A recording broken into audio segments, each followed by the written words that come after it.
El día de hoy tenemos el agrado de estar charlando con Manuel Becerra. Él es docente en secundaria y también en formación docente y en la universidad pública. En este caso nos vamos a subir a la ola, un poco aprovechar el furor de las expediciones del CONICET para hablar sobre el trabajo colectivo. Así que le damos la bienvenida a Manuel. Hola Manuel, ¿cómo estás? Natacha te saluda al aire FM La Tribu. Manuel. Hola, ¿qué tal? No nos estaría escuchando, Manuel. Quizás está en las profundidades del océano. Quizás está viendo algún tipo de especie. ¿Alguna medusa? Hola, Manuel. Bueno, el fondo del agua. Ahora lo vamos a intentar volver a contactar. Quizás está, en serio, buceando en el océano argentino. La idea de la columna del día de hoy era aprovechar esta idea de las investigaciones. Hablábamos que el CONICET también está en una situación crítica. Venimos charlando esto con Gonzalo Sanservino y también con Yanina Arari, que son nuestros dos representantes del CONICET. En este caso, contándonos los ajustes que vienen sufriendo en este año en particular, el año pasado también, pero hay una historicidad del conflicto que ya hemos recorrido bastante con respecto a cómo tratamos a las personas que investigan en nuestro país. Y hoy decíamos, bueno, podemos hablar sobre eso, en este caso, a partir del trabajo colectivo y también relacionarlo un poco con la educación. No sé si, Manuel, ahora pudimos hacer contacto. Hola, Manuel. Ahí estamos. Ay, genial. Pensamos que estabas ahí nadando en el océano argentino. En el fondo del mar. En el fondo del mar, sí. Hundidos estamos. Así que desde esa base podemos arrancar para donde sea. Decíamos que estamos un poco todos conmovidos, todos tocados por las expediciones, pero vos planteás este tema desde otro lado que tiene que ver con el trabajo colectivo, ¿verdad? Sí, totalmente. Que hay algo ahí interesante para mirar, y un poco que me fue disparando reflexiones sobre la idea del individualismo, ¿no es cierto? Y que la suma de voluntades individuales redunda en bienestar general, digamos, y que del salvarse solo, bueno, toda la narrativa que ya conocemos hiperindividualista de la derecha hoy por hoy. Y hace unos días medio que me cayó la ficha de que en realidad si existe algo llamado naturaleza humana, es justamente el carácter de construir cosas colectivamente. O sea, todas las instancias en las que la humanidad sobrevivió, o el Homo sapiens sobrevivió, y después las distintas sociedades que conformó nuestra especie, tuvieron que ver con iniciativas colectivas, con divisiones del trabajo, con divisiones de tareas, con reflexiones entre muchos.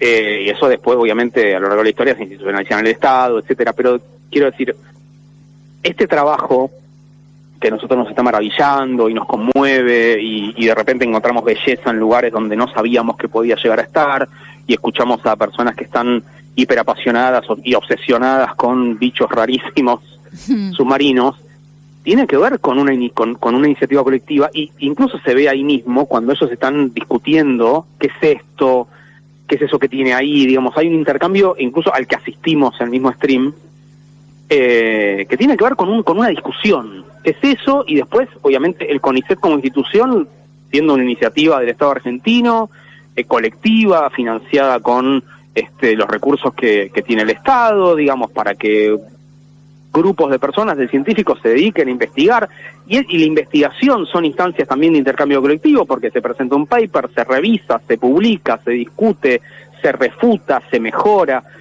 Todo eso tiene que ver con una conversación. Sí. En el caso de los investigadores. Después, hay quienes decían ahí, por ejemplo, bueno, pero el barco es de un millonario yanqui que tiene una fundación de investigación y presentar un paper. Bueno, pero así es como se hace la ciencia, y eso también es colaborativo, porque el mercado también es colaborativo. El mercado también es una invención humana, y el mercado significa una coordinación de acciones humanas.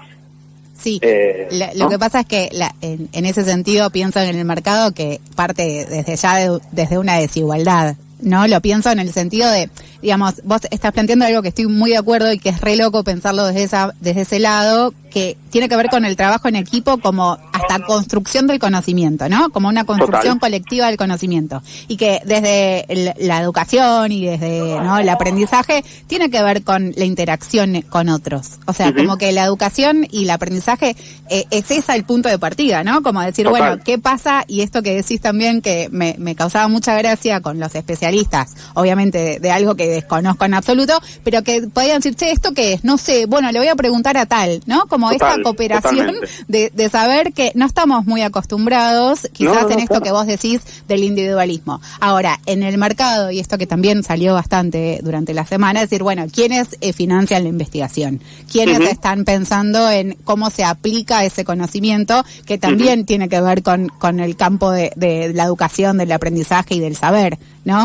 Y en ese sentido también pienso en nuestro terreno, que es el terreno más de la educación, qué pasa con las colaboraciones y qué pasa con el trabajo docente de manera colectiva. No sé, lo pensaba en relación a lo que decías, si estamos acostumbrados o no a laburar de forma colectiva, opinando en el streaming entre docentes. No sé, ¿vos qué pensás? La verdad que no estamos muy acostumbrados y me parece que faltan también esos espacios, faltan espacios, de ese tipo de espacios en la escuela, y también establecer marcos de discusión, ¿no? Porque en el caso de una investigación científica, eso lo que configura ese debate es que hay un marco de discusión que es muy claro, muy claro. Muchas veces, cuando los docentes nos juntamos a discutir, termina siendo una catarsis y una especie de búsqueda de atajos a la explicación que parece más sencilla, que a veces sí, a veces hay cosas que se explican de manera sencilla y a veces que no, y hay cosas que tienen que ver con cómo estamos enseñando, ¿no? O sea, hay cosas que son sencillas de explicar, hay cosas que me parece que no profundizamos, y uno quiere tal vez intentar profundizar, lo estoy diciendo porque vengo de una reunión donde pasó exactamente eso. Genial. Y como que hay un proceso, ¿no?, en el medio para poder... Sí, no, pero aparte son años de estas discusiones. Hacé la catarsis, Manuel, te no, la escuché. No, porque uno tiene que cuidarse, cuidar a los compañeros, a las compañeras también, pero sí, digamos de que a veces cuesta establecer los marcos de discusión. Sí. No es, o sea, que los docentes se junten a discutir no va a dar como resultado una discusión nutritiva. Lo que tiene que suceder ahí es que se dé un buen marco de, bueno, esto es lo que vamos a discutir, y tratemos de evitar por ahora, no porque sean inválidos, pero evitemos este tipo de salidas, exploremos otro tipo de explicaciones para las cosas. ¿Qué funciona así el trabajo científico? Para eso obviamente necesitas espacio rentado, necesitas una serie de condiciones materiales, naturalmente, ¿no? Sí. Y en esto que decís, incorporo otra de las, o sea, no sé, de las aristas del análisis, de esto del trabajo en equipo, también de construir conocimiento colectivamente, tiene que ver con que, bueno, podemos trabajar en equipo y colectivamente en un contexto de fragmentación y de competencia y individualismo. O sea, no es un poco pretencioso pedir una burbuja en el trabajo docente cuando somos trabajadores precarizados, ¿no? Como no hace falta saber cuáles son nuestras condiciones laborales. Pero digo, en ese sentido, quizás pedir que nosotros trabajemos de una forma cuando todo el contexto o la estructura está dada de una forma particular es medio injusto con nosotros mismos. No sé, pienso. Mi duda con eso es, cuando tenés espacios rentados en la escuela para juntarse a discutir, tenés un espacio rentado. Te están pagando para discutir, ponele. Porque a veces sucede, ¿eh? A veces sucede. Está bien, estamos alienados, tenemos un montón de quilombo, estamos todos pluriempleados, digo, conozco el contexto actual. Pero bueno, a veces hay espacios rentados, donde el espacio está para que vos te juntes a discutir. Y aún así, porque por ahí fallan, como te digo, los marcos de cómo se da la discusión, eso no prospera más allá de a que los chicos no quieren saber nada, no tienen ganas de aprender. Entonces, hay que ir un poquito, yo quiero ir un poquito más allá de eso y discutir, pero como te digo, ahí tiene que ver, bueno, ¿qué es lo que vamos a discutir? ¿Cómo vamos a discutir? ¿Cuáles son las reglas, digamos, para esa discusión? Y aún así, siempre se trata de una discusión colectiva, directa o indirectamente. Y ahí hay, yo que también, no sé si lo había puesto ahí en Twitter en algún momento, pero hay algo que hemos naturalizado mucho de la escuela, ya no tanto sobre el trabajo docente, y de cómo los docentes discutimos entre nosotros o construimos conocimiento, sino de lo que se aprende en la escuela. Porque el discurso el discurso educativo de la derecha, que hoy gobierna este país, es la escuela no sirve. La escuela hace mucho que no sirve, la escuela hace mucho que no enseña nada. Entonces, la verdad, ¿para qué tenemos un sistema educativo que sale muchísima plata? Porque hay un montón de docentes a los que hay para el sueldo, edificios, etcétera. Si total, la escuela en realidad no está enseñando. Y a mí me parece, porque eso se agarra obviamente a resultados de evaluación estandarizadas. Uh-huh. Y a mí me parece que ahí se está como, nos estamos haciendo los boludos con un montón de cosas que se aprenden en la escuela, pero que naturalizamos que las tenemos y no nos damos cuenta que las aprendimos en la escuela. Okay. No sabemos como la letra del himno, como reconocer un cuadro de San Martín, como explicar la fotosíntesis. El otro día, cuando volví a la escuela después de la vacación de invierno, le dije, chicos, ¿vieron lo del stream en el fondo del bar? Lo puse en una pantalla, lo empezamos a ver y dije, bueno, ¿vieron que no hay plantas acá? ¿Y por qué no hay plantas? Y un pibe contestó, porque no llega la luz. ¿Y qué pasa si no llega la luz y no se puede hacer fotosíntesis? ¿Dónde aprendieron lo que es la fotosíntesis? En la escuela. ¿Entendés? Entonces hay un montón de conversaciones que tenemos todo el tiempo, que son cosas que aprendimos en la escuela y ya las damos por sentadas. Uh-huh. ¿No? Y está tan naturalizado lo muchísimo que aprendemos en la escuela que no lo vemos ya. Sí. Entonces nos agarramos de las evaluaciones analizadas que muestran que hay dificultades acá y allá, que las hay, para decir la escuela no sirve para nada. Sí, y cuando sirve tanto que no vemos que sirve. Exacto, y pienso también en esto de que decís de repente mirar, ¿no?, la transmisión de la exploración y demás, y poner en el conocimiento en relación, esto que decíamos al principio. La escuela sigue siendo un lugar donde interactuamos, estamos Total. Con un otro, y quizás el objetivo de esa interacción, de ese compartir, que verdaderamente es algo que sucede bien, mal, más o menos, a veces nos puede salir mejor, es un momento como recontra aprovechable, digamos, ¿no? Es decir, estamos en relación con un otro pensando juntos acerca de por qué no hay plantas en el fondo del océano. Totalmente. Y eso desde ya, quizás sí, obviamente pensamos para qué la escuela nos sirve, en relación a qué, ¿no? ¿Qué estamos esperando que suceda con un pibe que sale del primario o del secundario? Y acá también tiene que ver con esta idea de que vos decís, bueno, ¿qué pasa con el mercado laboral? No me voy a meter ahí porque sé que pueden ser columnas enteras, pero ¿para qué estamos educando? ¿No? Totalmente, o sea, totalmente. ¿Es necesario pensar todo el tiempo para qué? ¿O podemos concentrarnos un toque y decir, bueno, está sucediendo en este momento esto? ¿No? Yo creo que nos perdemos un poco de los momentos de belleza que existen, y muchos en la escuela cuando enseñamos, si todo el tiempo estamos pensando en un resultado que no sabemos bien cuál va a ser. Hoy recién discutía con una compañera, dice, bueno, algunos chicos van a estudiar una carrera y otros no van a hacer una carrera porque tal vez no tienen ganas, porque tal vez tienen otra cosa en mente, porque tal vez tienen otro horizonte pensado.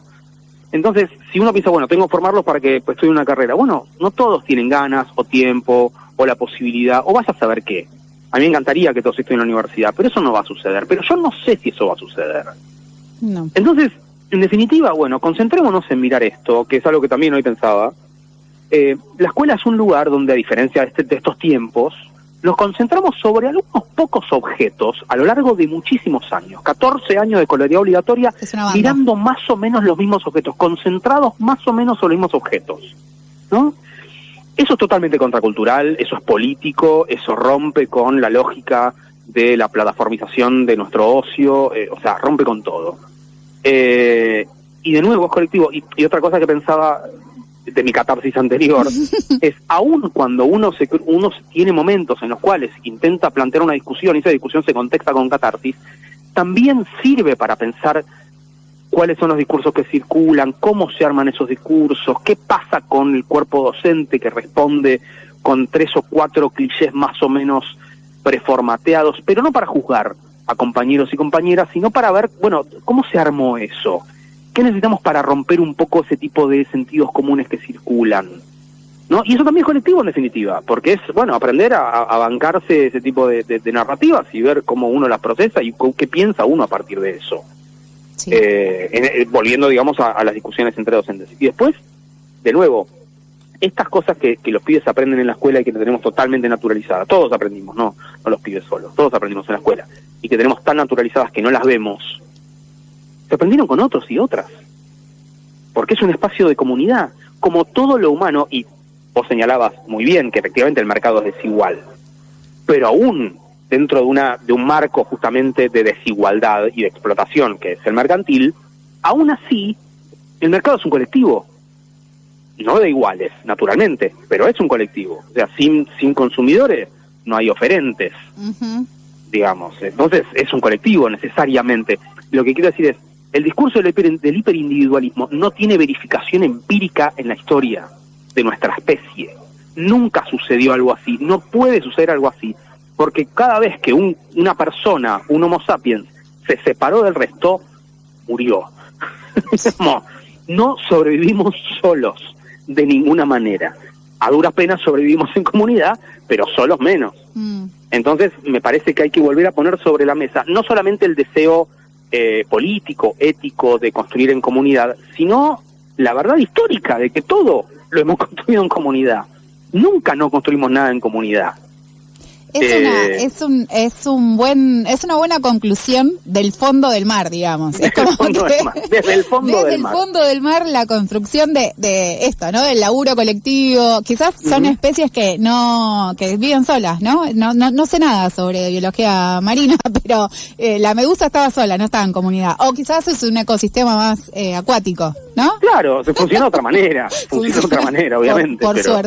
Por suerte, y sigue siendo lindo. Manuel, te agradecemos un montón esta charla. Nos vamos a encontrar el mes que viene para también seguir indagando acerca de la educación en general y todas las aristas que se presenten. Buenísimo, un abrazo grande. Un abrazo grande. ¿Quién se iba?